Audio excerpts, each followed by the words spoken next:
Yes. Yeah. Yes. Okay. Yes, please. У меня вопрос, меня зовут Алия, компания Kaskомnet. Можно погромче? Компания Kaskomnet, меня зовут Алия. Вот хотела бы узнать, в созданиях Data City казахстанские IT-компании могут участвовать? Конечно.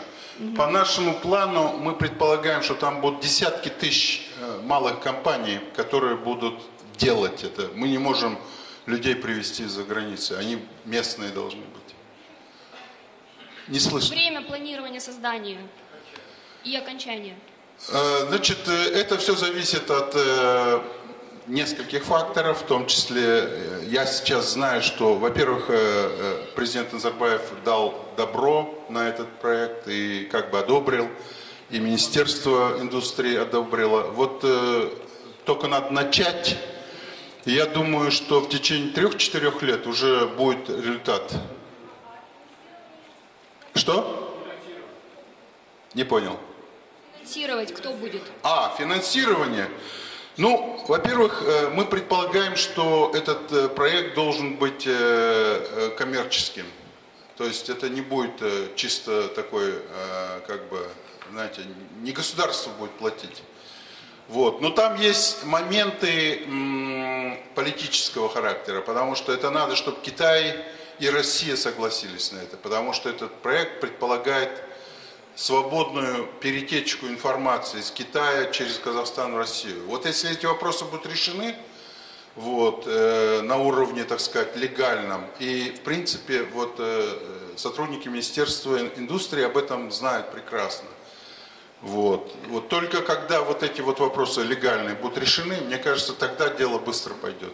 Потому что без этого вот, они просто не захотят. Это как банк, понимаете? Вот вы даете информацию, и надо быть уверенным, что никто, кроме вас, эту информацию не сможет посмотреть. Понимаете, да? То есть это должна быть гарантия на уровне государства. Такой закон был когда-то, в 2008 году в Казахстане, о том, что вот это вот...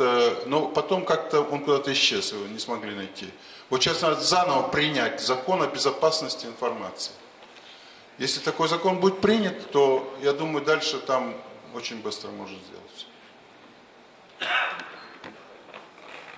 Thank you very much. First of all, I want to thank you for the excellent presentation. And I've been coming to Kazakhstan since 2002 when I received my first Fulbright professorship. And then again, my Fulbright was extended. Then in 2004, I received another Fulbright, then the third Fulbright. I have been visiting and teaching a number of universities. And this presentation, and being a person born in Kazakhstan and your connection lived in Japan, Germany, I have a fair amount of travel, and your connection, I consider myself a friend of the Republic of Kazakhstan because this is my 11th visit. And your passion and this presentation, the data city, smart city, and I want to make this happen, and not only for you, for the Kazakhstan, because the landlocked nature of this country, and as you said, being a middle that between the East and the West, and this is to find a niche and yes, go to the next level. That's true. And thank you very much. Thanks. Okay, thank you again. I have to explain that my...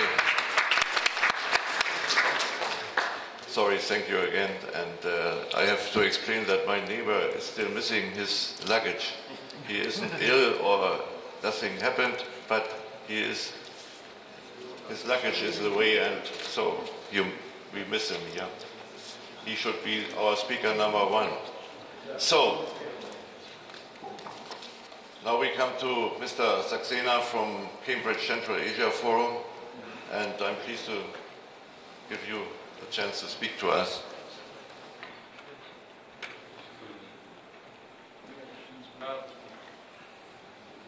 First of all, I'd like to thank the National Innovation Fund for inviting me, for the ministry, and it's a great pleasure to be here. And we were discussing how long people have connections with Kazakhstan, which Of course, I'm proud to say that I do too, but this city particularly is very interesting because I came here before it was Astana. It was called Zelenograd. So, so I believe if you look at just this city and the dynamic development Kazakhstan has gone through, I think that's innovation without theory and without philosophy in practice happening in front of your eyes. So that way, it's a great hope that innovation, and I think as our colleague from Malaysia talked about, that people, technology, everything has to come together, and we have seen that it's coming together here. Now the question is, how do we take it to the next step? The most important thing about Kazakhstan in this way is that you can only innovate when you're ready to learn something new, which is what you are doing here, sharing with us and inviting us to share our experience. So I think it's an extremely important platform that's been created. And talking about, in that sense, so where I come from, what I represent, and what I'd like to share with you. So Cambridge University, it's an 800-year-old university. And let me see if I can make it work. And we are very, very famous for our number of people who have come through there, kind of projects we've had, our own experience here in Kazakhstan. But the key thing is that people often forget that despite the technology, the Nobel Prizes, we are a rural university. We live not in a great city. We live outside a city. We live in a village context. And the notion of sustainability and how you work with the society and that interplay is very, very important to us. So we call it the Cambridge phenomena or the Cambridge ecosystem through which all of these things are tied together. And that's what I'd like to share a little bit about today and what we are doing in this regard. So, so continuing on that theme just for a minute. So we have two, one would say from a traditional point of view, opposite trajectories. On one side, we are creating Nobel Prizes coming from very basic conceptualization, traditional research, and often people will say these ideas transform thinking, but do they transform people's lives in a fundamental way? And they do, because we can show you that we have, while having this big base of intellectual and academic achievement, we also have a fantastic ecosystem for new business development coming from new ideas and mainly coming from young people. That is a key thing. In fact, our colleague from Skolkovo spoke earlier, and there's another group we work with. Interesting thing about Skolkovo, a meeting that I was recently in, and they were talking about Cambridge. And they said that if you really do the numbers for Cambridge, only about 6.5% of Cambridge staff members ever go out and make companies. And I think this is the kind of analysis which can be misleading. Cambridge does not hire its staff, its academics, to do business. It hires them to do teaching, creating, converting information into knowledge, knowledge into action. That action is carried out by young people. And those young people are the ones who go out and create new technologies, and new companies, and new innovation. They are more willing to come out to Kazakhstan and work with you, or go to Africa and bring the experience together. I think, so it's not a contribution just Cambridge makes to its local network, not just to Britain, but globally. This way of thinking is very interesting. Here I am standing in front of you. I'm an Indian who has made my career in Britain. What are the interesting things? You look at the British experience in this area. You look at a company which is active in this region, British Petroleum.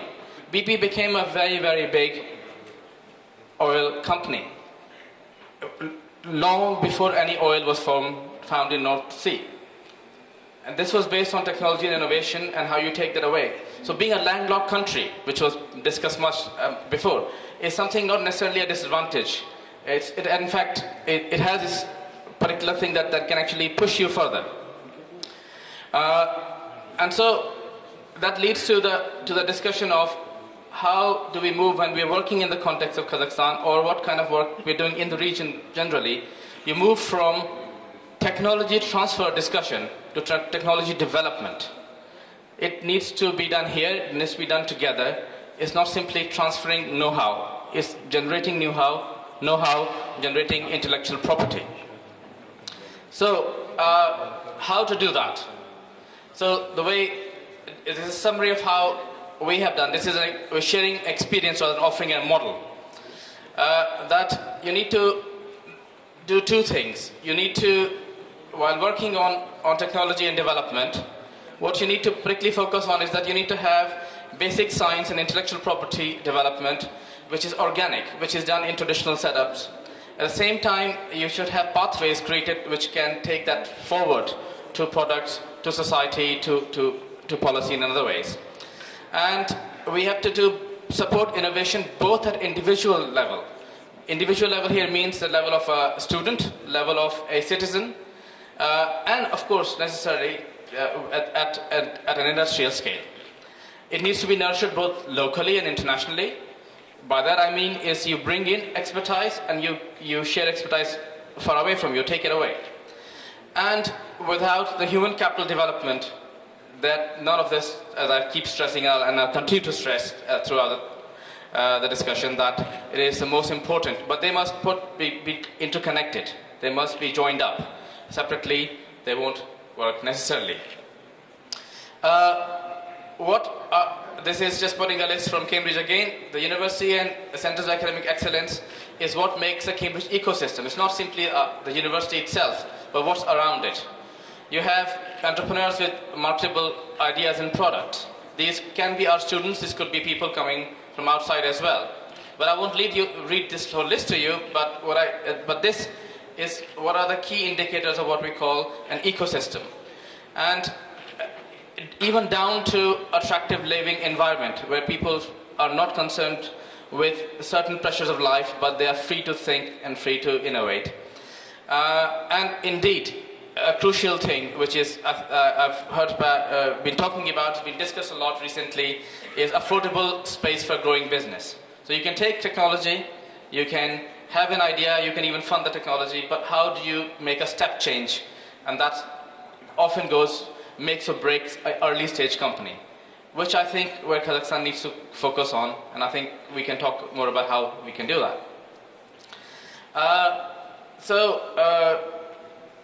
All of that, I've discussed some of that already here, but the key point on this slide I want you to focus on is that you need to have a diverse science space and a research infrastructure. Diversity doesn't mean that you have every single thing on the planet. Diversity can also be focused. It can be useful to what you need to do, what you need for your particular... and with this in mind, what we have tried to do is establish a focused science parks innovation center approach. Cambridge had the first science park in Europe. And science parks have developed as business centers where companies come together. However, what my stress today is going to be something slightly different. I'm going to talk about a particular platform that we've developed, which is focused on this